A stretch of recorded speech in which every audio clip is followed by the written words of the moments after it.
There were some opportunities I did not lose because somebody rejected me. I lost them before anybody even had a chance to say no. I told myself I'm probably not ready. Maybe somebody else is better. What if I embarrass myself? What if they think I'm doing too much? Then I will shrink. I would stay quiet. I would not ask. I would not apply. I will not introduce myself. And later I will sit there wondering what would have happened if I had just tried. Today I want us to talk about the real cost of self-doubt. The version that quietly steals opportunities from you while you are waiting to feel confident enough.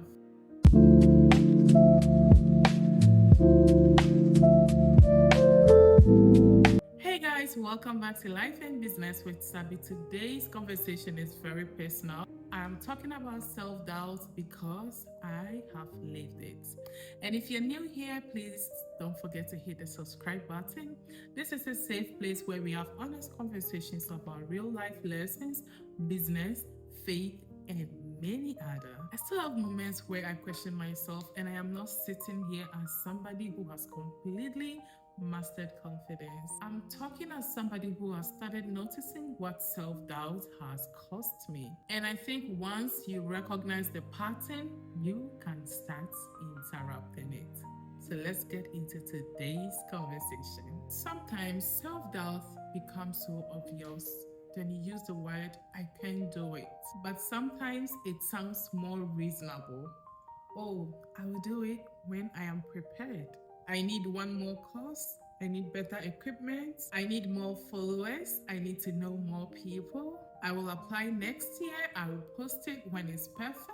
And because those excuses sound responsible, we don't always recognize that fear is underneath them. Preparation is good, but sometimes preparation becomes hidden. And that's the question I've had to ask myself. Am I preparing or am I postponing because I am afraid? There is a difference. And now let's talk about how self-doubt make me shrink. The biggest thing self-doubt did to me was make me smaller than I actually was. I could enter a room knowing I had experience, knowing I had built businesses, knowing I had worked with clients, knowing I have something useful to contribute, but internally I would still think maybe I shouldn't say too much. Maybe I shouldn't introduce myself. Maybe they'll think I'm trying too hard. And I think a lot of women do this. We confuse being humble with making ourselves invisible. Humility is not pretending you have no value. You can know what you bring to the table without thinking you are better than everyone else. You can say, I have experience, I know how to do this, I can help, I would like this opportunity. That is not arrogance, that is clarity. Then we move to the point that we reject ourselves first. And that's one of the hardest things I had to learn. There were times I did not apply for opportunities because I had already decided they would not choose me. Think about that. Nobody rejected me. I rejected myself on their behalf. Maybe you've done that too. You see a job, you see a speaking opportunity, you see collaboration, you see somebody who you would love to introduce yourself to, and immediately your brain starts creating reasons you should stay where you are. They probably want somebody experienced. My following is too small. I'm not qualified enough. What if they ignore me? Okay, but what if they don't? You do not know. Your job is simply to knock. Let them decide whether the door opens. Stop closing it from your side. And importantly, self-doubt also creates overthinking. You write the email, delete it, rewrite it, read it again, ask 3 people, wait for 2 days, then maybe never send it. You record a video, watch it 20 times, start noticing things that maybe no one would ever have noticed. Then you delete it. Meanwhile, somebody with half the preparation posted DSC yesterday. This is not me saying quality does not matter. Quality matters, but professionalism can become fear wearing professional clothes. At some point, send the email, post the video, submit the application, make the call, ask the question. You will learn more from the response than from another 3 hours of imagining what might happen. And when we get to business, a simple example is self-doubt can change how you price yourself. When you don't trust your value, it can show up in your pricing. A customer asks, how much? And before they even react, you start reducing the price yourself. It's $300, but I can do it $250 for you. They didn't negotiate. You negotiated yourself. Or you give too many extras, or you're afraid to charge for your time. You feel guilty when somebody says your price is expensive. The solution is not to become unreasonable. Know your market, know your cost, know your value, then communicate your price confidently. Not everybody is supposed to buy from you. Somebody declining your price is not a proof that you are worthless. Self-doubt can go to the extent that it makes you hide your work. Especially important for creators and business owners. You can be talented but invisible. You can have the best products in your room, but when nobody knows that it exists, what happens? Nothing. Sometimes we say, I don't like showing off, but there's a difference between showing off and showing your work. Your business needs visibility, your work deserves documentation, your expertise needs communication. If you've helped somebody to get a result, talk about it. If you made something beautiful, show it. If you've learned something useful, teach it. If you have a service, tell people about what you do. Visibility is not vanity when the goal is connection and service. Now, confidence does not have to come first. It's probably one of the biggest lessons for me. I used to think I needed to feel very confident before doing certain things. But confidence often comes after evidence. You do the thing scared, you survive, you realize, oh, I can actually do this. And you do another one and another. And eventually your brain has evidence. That is how confidence grows. Not always through affirmations, sometimes through repetitions.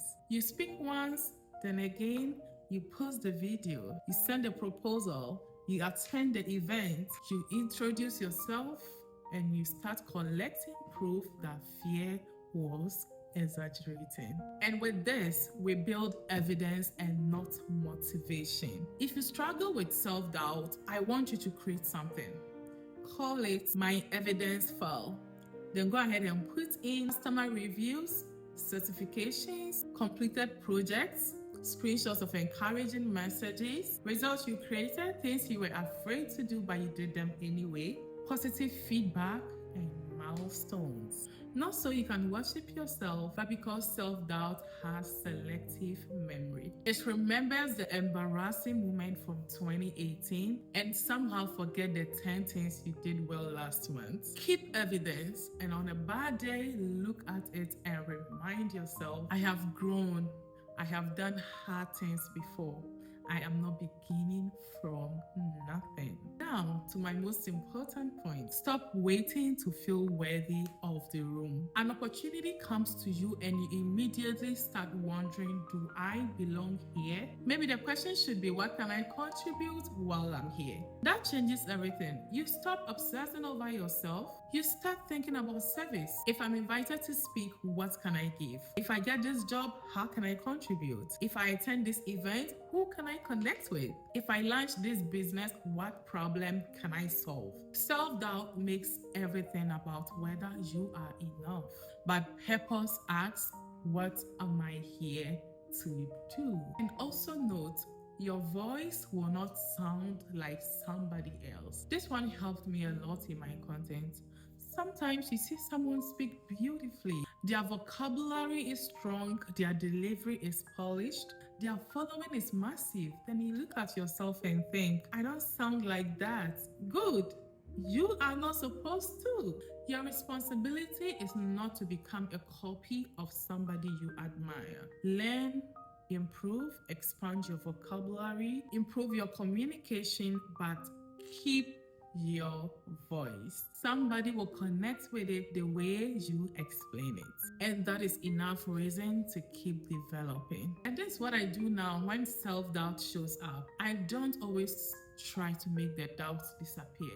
But instead, I ask myself, what would I do if I wasn't trying to protect myself from embarrassment? Then I take the smallest version of that action. I send the email, post the video, ask the question, introduce myself, apply, speak. Sometimes I feel nervous afterwards, and that's okay.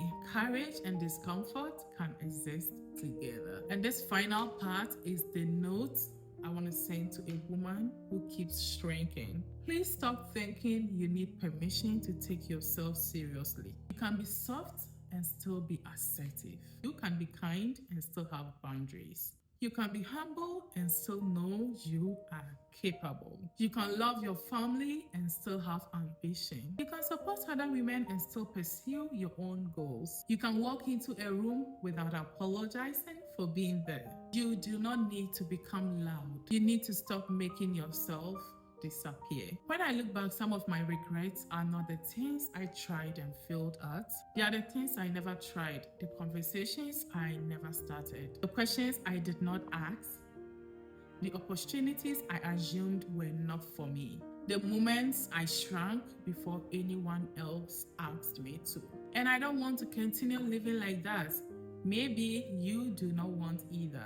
You may not become completely fearless. I don't think that's even the goal. Maybe the goal is to stop letting fear make your decisions. So I want to ask you something. What is that one thing that self-doubt has been preventing you from doing? You don't have to give your entire life story.